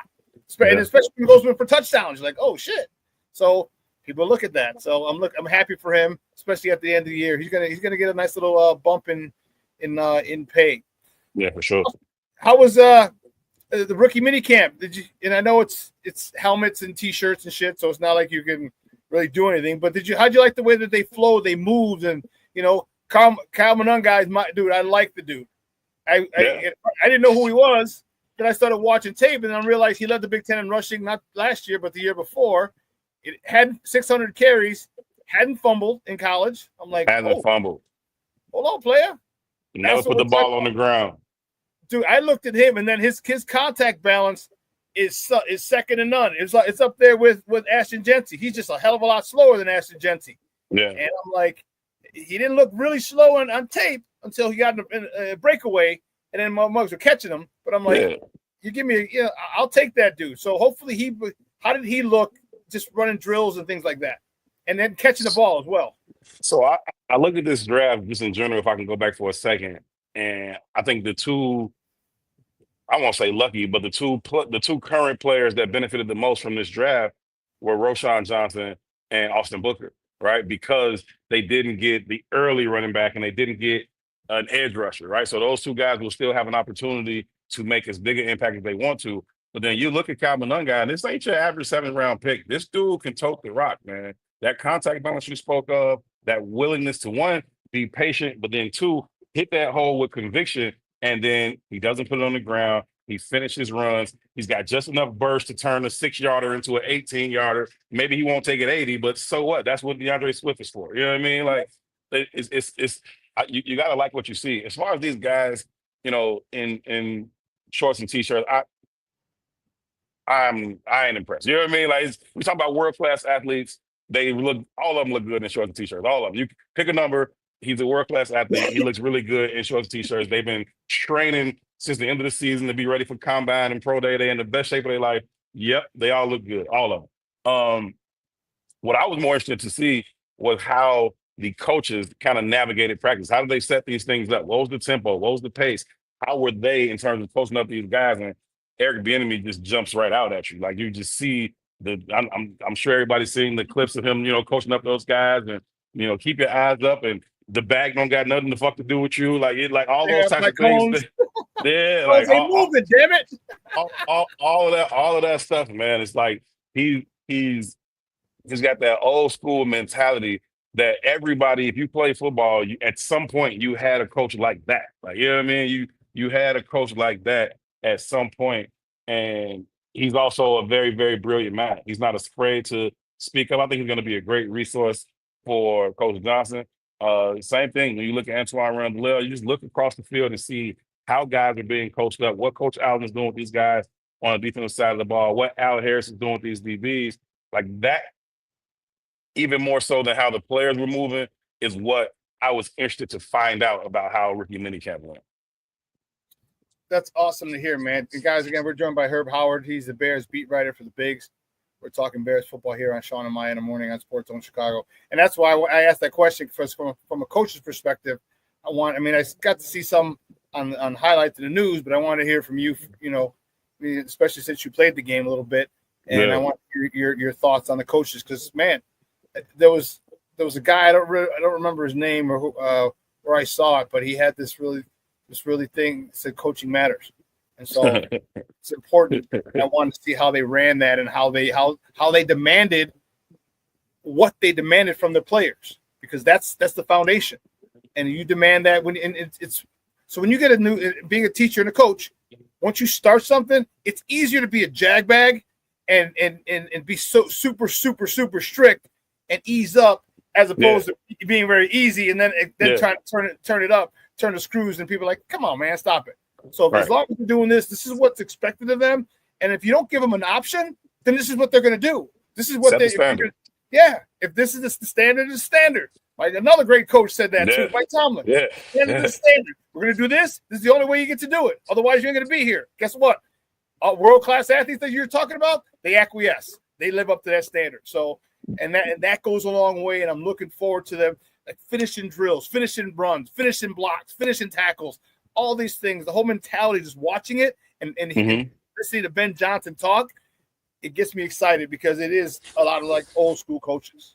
The first time I had the opportunity when they made all the assistant coaches available, and I sat down and talked with Coach Bieniemy, and he was like, "Listen, man, I'm going to be these guys' biggest supporter, but I'm also going to be on their ass. And if you mess up, I'm going to call it out." He said, "If you put something on tape that does not meet the standard, I'm on your ass about it." And that's just what it is. And you set that standard early. I don't care if you're going to make this roster or not. I don't care if it's rookie mini camp and it's tryout players here. This is how we do things on this team, period. Undrafted free agent to DeAndre Swift. This is how things are going to get done. If you don't do it, you ain't going to be out here. And I respect that, man. Because like you said, you set that standard early. And then, if I realize the type of guy you are and you're going to show up and work, and, maybe you motivated a little bit differently, then cool. I can always pull back on you. I don't have to be on you like that. But some guys you do have to be on like that. And that's just what it is. You can always pull back. But if you start off and then you try to turn up on these guys, all of a sudden, they're like, now you're being fake. It's not real. All of that seems very, very real with the coach staff they have right now. Just like we were talking about with Shamar Turner, that mentality.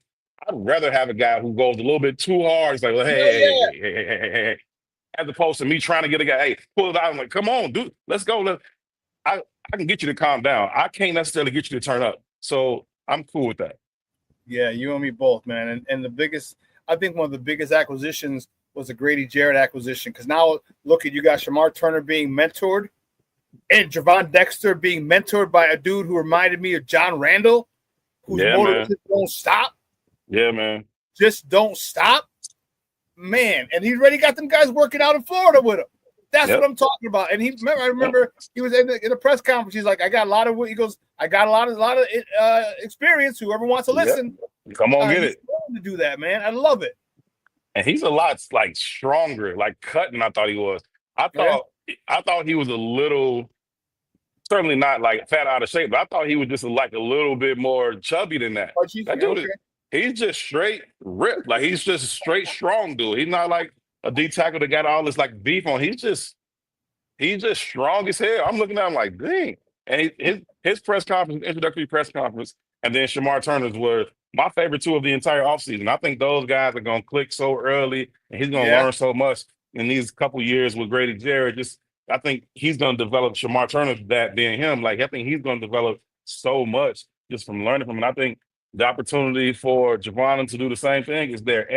And Billings is the same way. Billings ain't a loud, rah guy, but he is absolutely a leader. He knows how to work. He knows how to, keep himself together, how to prepare. You feel his presence on the field. You hear him. He's the one that does the shift call. I don't know if Coach Allen's going to want to do that or not, but he's the one that does the move call right as the cadence is going on and gets those offensive linemen jumping and stuff like that. So those two dudes in front of those two young dudes is going to pay huge dividends. Now you got waves of guys coming through.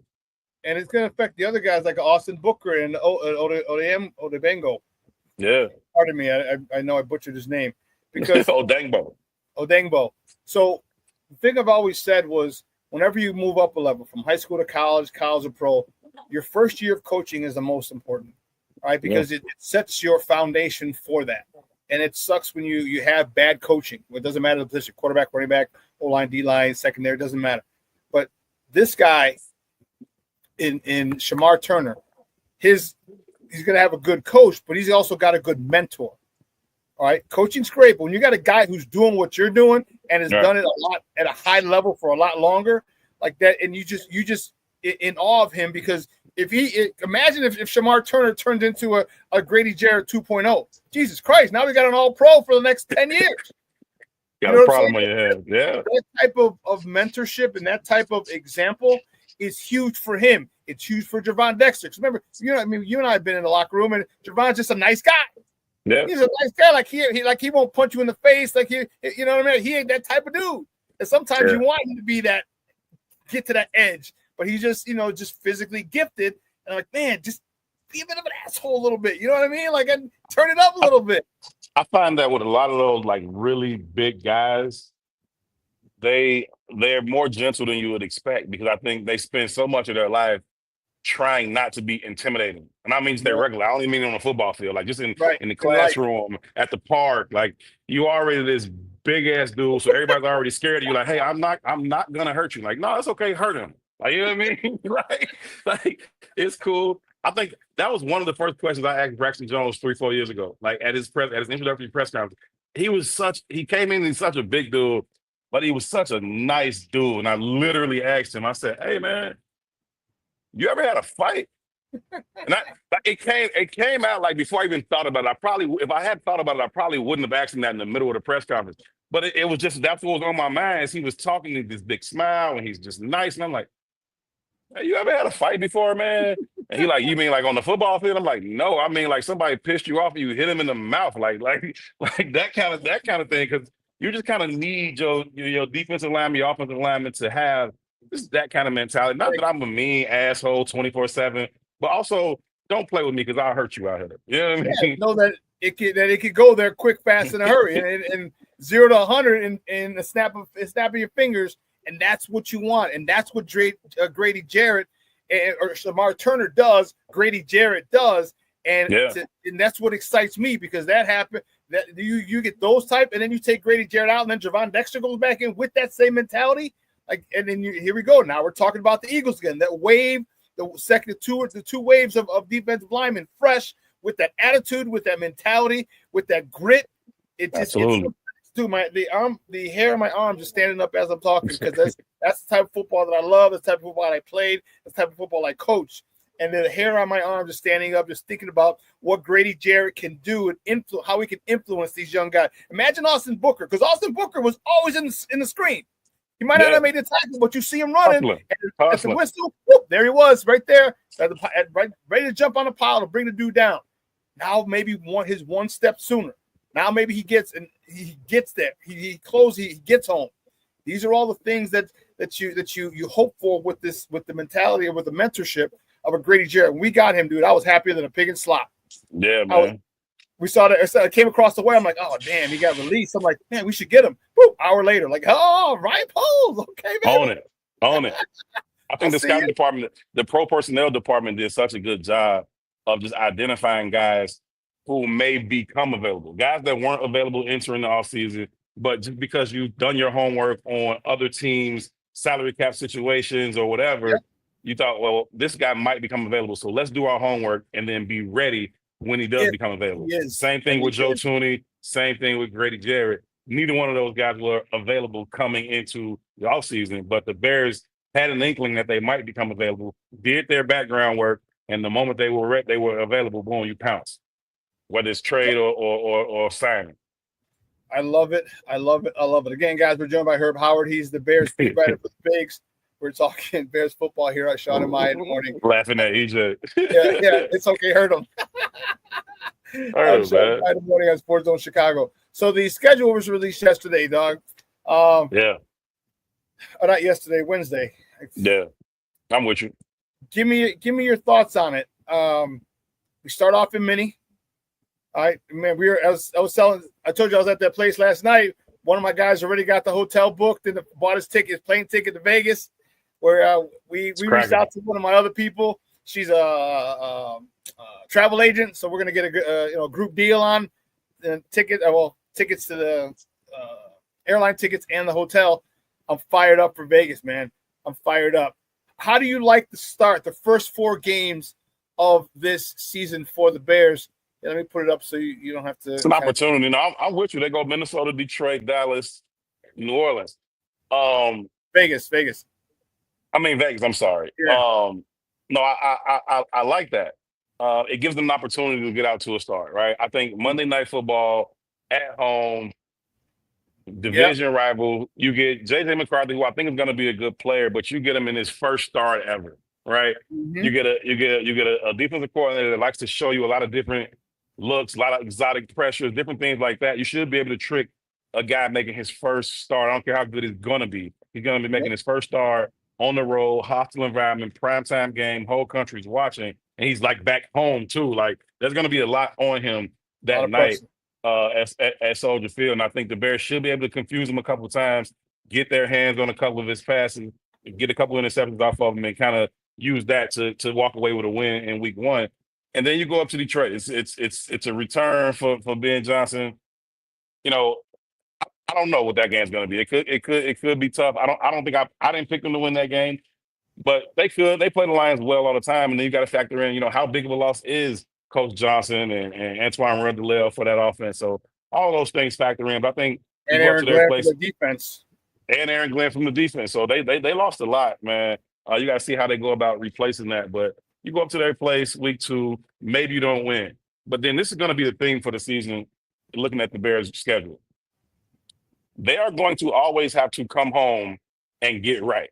They're going to always, throughout this season, you look at that schedule right there, they're going to have to come home and get right every single time there's an opportunity for them to. If they beat Minnesota and they go to Detroit and lose, you got to come home and you got to take advantage of that home game with Dallas. Dallas is a good team. I'm not mad at Dallas at all. They add George Pickens to the CD Lamb. Now they got 2 good receivers, all that cool. You got Flus coming back, bringing his defense.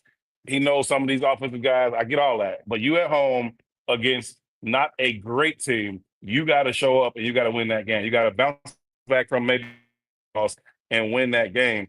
And then you get an opportunity to go out to Vegas. Yeah, you froze on me for a second. Oh, my bad. I don't know what happened to me, but they're going to go on the road. The Bears fans are going to travel well. You already talking about, how many Bears fans are already grabbing their tickets and getting out there. Like, it's going to be a situation where if they get out there and they start playing well early, Bears fans will take over that stadium. You'll start to hear that "Let's Go Bears" all throughout the stadium, and they will take over that stadium from the Raiders fans for sure. Go out there and take advantage of that. I mean, Geno Smith had a nice, bounce back resurrection, if you will, to his career. But he's not one of the elite quarterbacks you're going to face. You still got to go play Joe Burrow, and you got Jalen Hurts and Lamar Jackson and all these guys on the schedule. When you play some of these guys who are not elite, you got to take advantage of them, man. That roster's not ready to be better. They aren't better than the Bears right now. So go out there and take advantage. Now you're sitting yourself at 3-1, heading into your bye, trying to figure out, okay, who are we? What do we do well? Who's a little banged up? Who needs some extra treatment? Whatever it may be.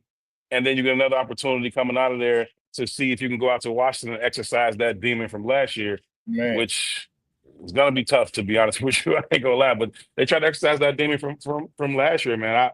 I don't know if they will or not. I like what the Commanders have done. They bring in Laramie Tunsil. I think he's still one of the better tackles in the league. They add Debo to that offense, which is another chess piece. They can move around and try to scheme up guys to create some mismatches. I never want to see Tyreek one-on-one with scary Terry McLaurin. Like that's just not ideal for Tyreek. I like Tyreek a lot as a player. I like what he brings, but he's not ideally suited for those quick twitch guys. He's better suited for the bigger guys. He can get physical with and all that.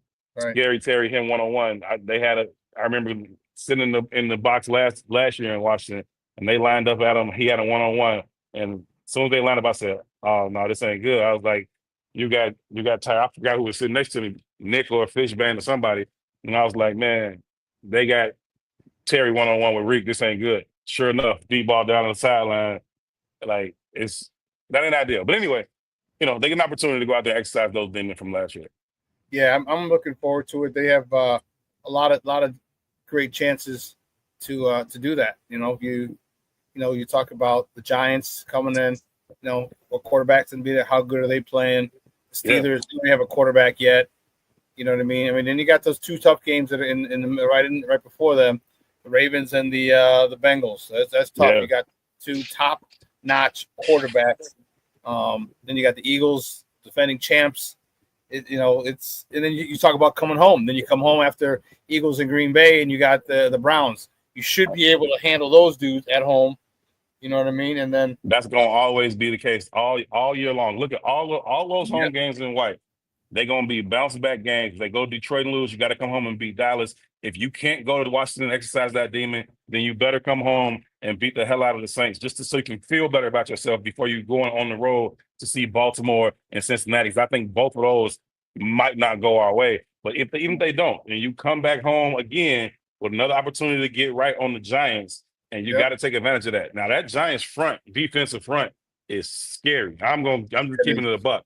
Like, now that the Bears should be able to win that game, but they're going to have to figure out how to deal with that defensive front because you're talking about Kayvon Thibodeau, Brian Burns, and they add Abdul Carter. They got Big Dex in the middle, Dexter Lawrence. Like that front is crazy that they got to figure out how to deal with. But again, that should be a game they should be able to come home and get right with. Even if they do, maybe they go on the road and they drop both of those games at Baltimore. I don't think they go to Baltimore and win. I just don't. Maybe they can go to Cincinnati and win. But, that could be a tough game too. But then when you come home, you got to be able to get right against the Giants. Last question before we let you go, man. I always appreciate your time that you spare for us. Ben Johnson is the first-year head coach. Give me your thoughts on him.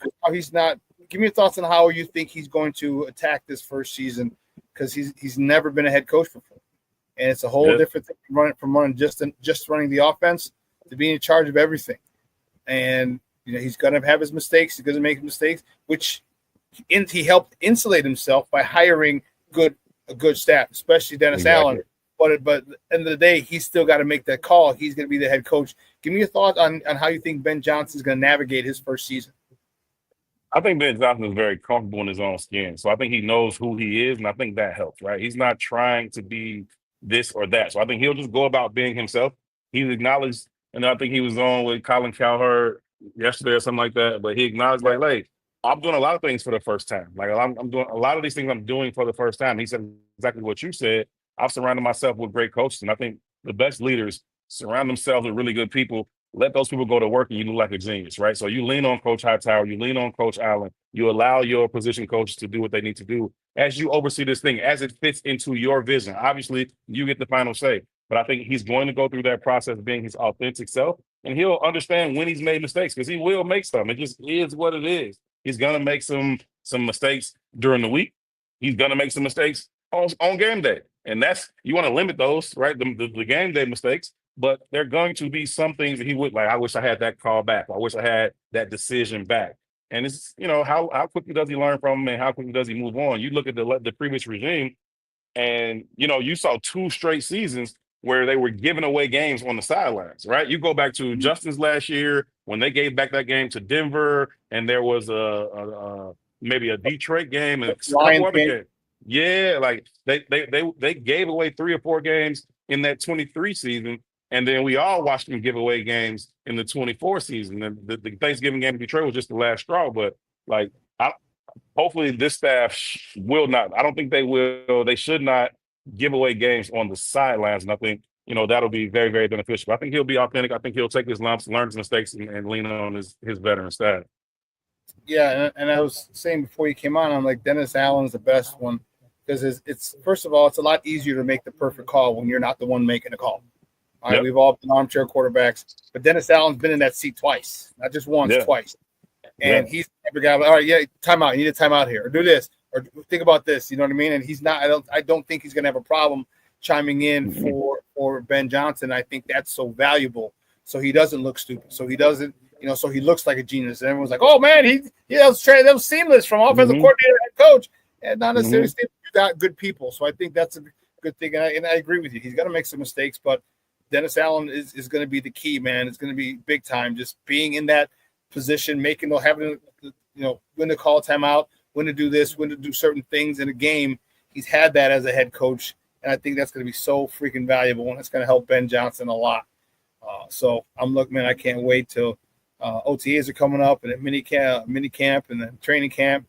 So we'll see. Hopefully, I can get some credentials for a training camp because they were just like, hey, be there every day. I'm like, okay, I'll be there every day. I'll pull my show back. I'm just saying. So if not, then I'll definitely be at we should be back. I'll be at the home games and then San Francisco again and Vegas. Maybe drive out to Cincy too. I haven't been to Cincy as well. So Yeah.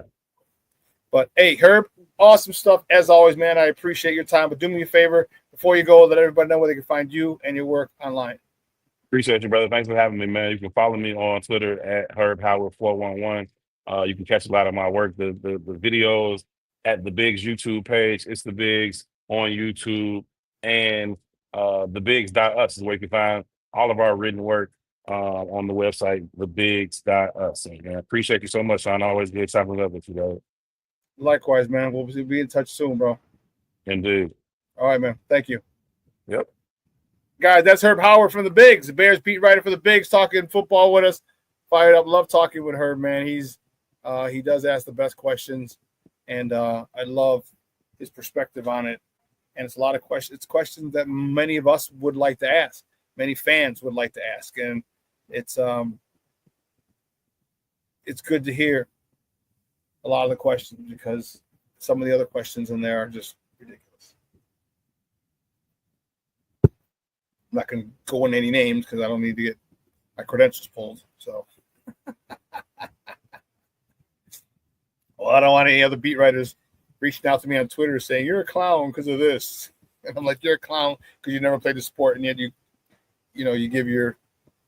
criticize people on something you never even done. But I digress. I don't need any more direct messages from those people. I've had a couple.